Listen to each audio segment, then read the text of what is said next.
Praise the Lord. सबको जय मसीह की परमेश्वर आप सबको बहुत बहुत आशीष दे। आज मैं फिर से एक नई वीडियो के साथ आप सबके बीच में आया हूँ। आज हम पढ़ेंगे उत्पत्ति की पुस्तक 39 अध्याय। जी हाँ, यीशु और पोतीपर की पत्नी। जी हाँ मेरे भाई मेरे दोस्तों, परमेश्वर इस वचन के द्वारा आप सबको बहुत बहुत आशीष दे। जब कोई मसीह में आता है तो शैतान चाहता है कि उसे गिराए।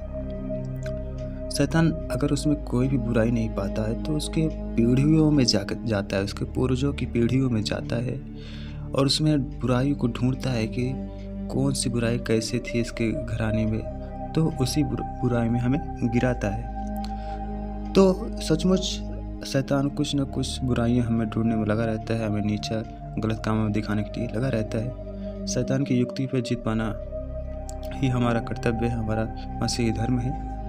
हमारी मसीह में शैतान से ही लड़ाई है। तो आज हम पढ़ते हैं कुछ व्यभिचार के बारे में, जो कि यूसुफ के साथ होने पर था, पर यूसुफ ने सच्चाई और धार्मिकता का ग्रहण करते हुए परमेश्वर की आज्ञा का पालन किया और उसकी आज्ञा का उल्लंघन नहीं किया। जी हाँ, तो हम पढ़ते हैं यूसुफ की पुस्तक को। तो उसमें लिखा हुआ है इससे पहले अगर आप हमारे चैनल पर नए हैं तो प्लीज़ मेरे चैनल को लाइक कीजिए, सब्सक्राइब कीजिए और ज़्यादा से ज़्यादा शेयर कीजिए, ताकि औरों को भी ये ज्ञान मिल सके जो हम परमेश्वर के वचन को सीख रहे हैं, ये वचन और लोगों के पास भी पहुंचाया जा सके। तो हम अपनी वीडियो चलते हैं, स्टार्ट करते हैं। उत्पत्ति 39 अध्याय में बताता है कि मूसा लिखता है कि जब यूसुफ मिस्र में पहुँच गया तब पोतीपर नामक एक मिस्री ने, जो फिरौन का हाकिम और अंगरक्षकों का प्रधान था, उसको इस्माइलियों के हाथ से जो उसे वहां ले गए थे मोल लिया। यूसुफ अपनी मिस्री स्वामी के घर में रहता था और यहोवा उसके संग था, इसलिए वह भाग्यवान पुरुष हो गया। जी हाँ, परमेश्वर अगर जिसके साथ रहे तो उसका कौन क्या बिगाड़ सकता है। अब यूसुफ के बारे में आप पीछे जब पढ़ेंगे तो इसके भाइयों ने इसको मारा पीटा और उसे गड्ढे में डाल दिया था, पर फिर उन्होंने उसको वहाँ से बेच दिया। तो आते आते परमेश्वर ने इसको कहाँ से कहाँ कैसे कैसे करके एक बहुत बड़ा प्रधानमंत्री बना दिया था। तो जब आप इस वचन को पूरा शुरू से पढ़ेंगे पीछे साइड से, तो आपको इसके बारे में पूरी जानकारी मिलेगी अच्छी तरीके से। फिलहाल के लिए मैं इनके पापों गुनाहों से जो बच निकले थे उसके बारे में बता रहा हूँ आपको। लिखा हुआ है 3 पद में कि और यूसुफ के स्वामी ने देखा कि यहोवा उसके संग रहता है और जो काम वो करता है उसको यहोवा उसके हाथ से सफल कर देता है। जहाँ पर यूसुफ ठहरा हुआ था जिसके घर में, तो वहाँ के स्वामी ने यूसुफ को देखा कि यहोवा उसके संग है और जो काम करता है यहोवा उसमें मदद सहायता उसकी करता है। आगे मूसा लिखता है कि तब उसकी अनुग्रह की दृष्टि उस पर हुई और वह उसकी सेवा टहल करने के लिए नियुक्त किया गया। फिर उसने उसको अपने घर का अधिकारी बना के अपना सब कुछ उसके हाथ में सौंप दिया।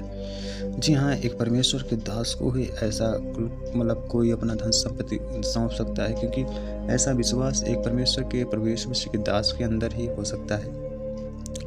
जब से उसने उसको अपने घर का और अपनी सारी संपत्ति का अधिकारी बनाया, तब से यहोवा यूसुफ के कारण उस मिस्री के घर पर आशीष देने लगा, और क्या घर में क्या मैदान में उसको जो कुछ था सब पर यहोवा आशीष होने लगी। यहाँ पर हमें बहुत कुछ अच्छी बातें सीखने को मिलती है कि बताओ सचमुच परमेश्वर जब यीशु मसीह कि हम वचनों को पढ़ते हैं उसमें लिखा हुआ है कि तेरे विश्वास के द्वारा तेरा घराना उद्धार पाएगा। और सचमुच और परमेश्वर के ऊपर विश्वास रखना और कहना कि तेरे विश्वास के द्वारा तेरा घराना उद्धार पाएगा। तो शायद ये पुराने नियम में लिखा है या नहीं लिखा है, मैं याद नहीं है, बट सचमुच ये कलाम में लिखा हुआ है। तो सचमुच वही हम जब पढ़ते हैं इस वचन को, जब सुन रहे हैं, याद आ गया। तो ये एक विश्वासी की वजह से अगर हम विश्वास करते हैं अपने घराने में, तो हमारी वजह से हमारा पूरा घराना उद्धार पाता है।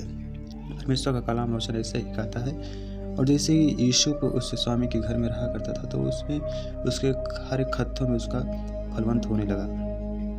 आगे मूसा बताता है कि इसलिए उसने अपना सब कुछ यूसुफ के हाथों में यहाँ तक छोड़ दिया कि अपने खाने की रोटी को छोड़ वह अपनी संपत्ति का हाल कुछ न जानता था।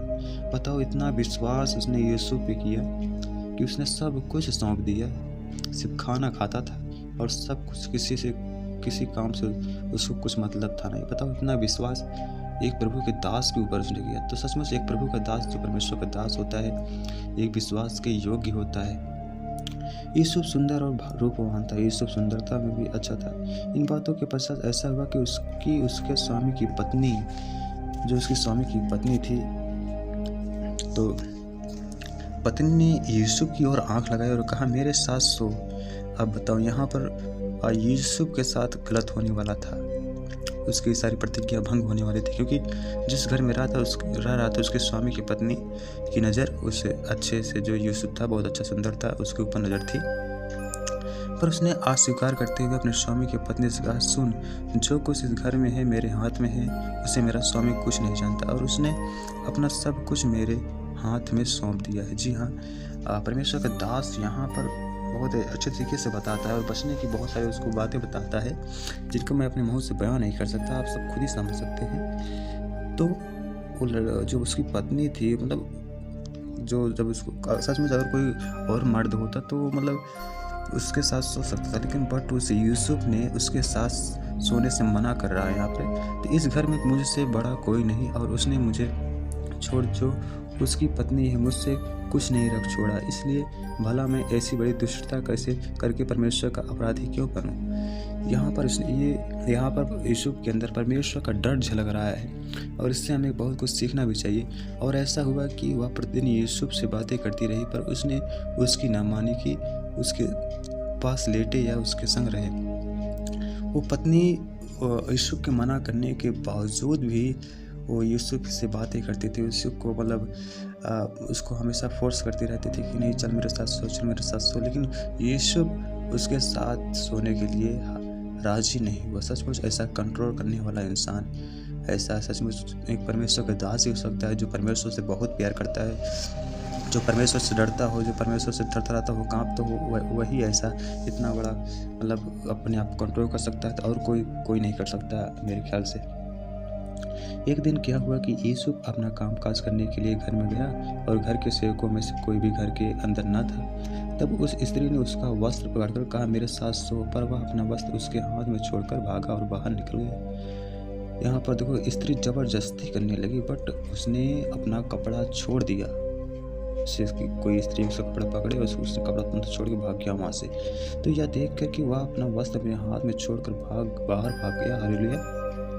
उस स्त्री ने अपने घर के सेवकों को बुलाकर कहा, देखो, वह एक इब्री मनुष्य को हमारा तिरस्कार करने के लिए हमारे पास ले आया है। वह तो मेरे साथ सोने के मतलब से मेरे पास अंदर आया था, और मैं ऊंचे स्वर से चिल्ला उठी। तो यहाँ पर उस स्त्री ने उस पर झूठा इल्जाम लगाया यूसुफ के ऊपर। क्योंकि वीडियो बहुत लंबा हो रहा है तो मैं ज़्यादा समझा नहीं पाऊँगा, आपको सिर्फ पढ़ बता रहा हूँ थोड़ा बहुत। और मेरी बड़ी चिल्लाहट सुनकर वह अपना वस्त्र मेरे पास छोड़कर भागा और बाहर निकल गया, और वह उसका वस्त्र उसके स्वामी के घर आने तक अपने पास रखे रही। तब उसने उससे इस प्रकार की बातें कही कि वह इब्री दास जिसको तू हमारे पास ले आया है, वह मुझसे हंसी करने के लिए मेरे पास आया था। और जब मैं उसे स्वर से चिल्ला उठी, तब वह अपना वस्त्र मेरे पास छोड़कर भाग गया। वो अपनी पति को ऐसी उल्टी सीधी बातें बता रही है यूसुफ के विरोध में।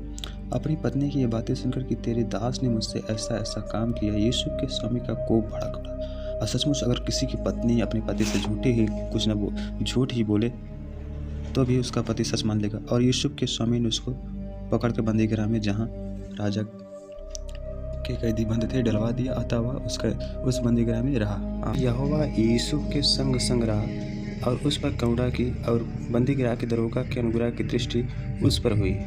इसलिए बंदीगृह के दरोगा ने उन सब बंदियों को जो कारागार में थे यूसुफ के हाथ में सौंप दिया, और जो काम वे वहाँ करते थे वह उसी की आज्ञा से होता था।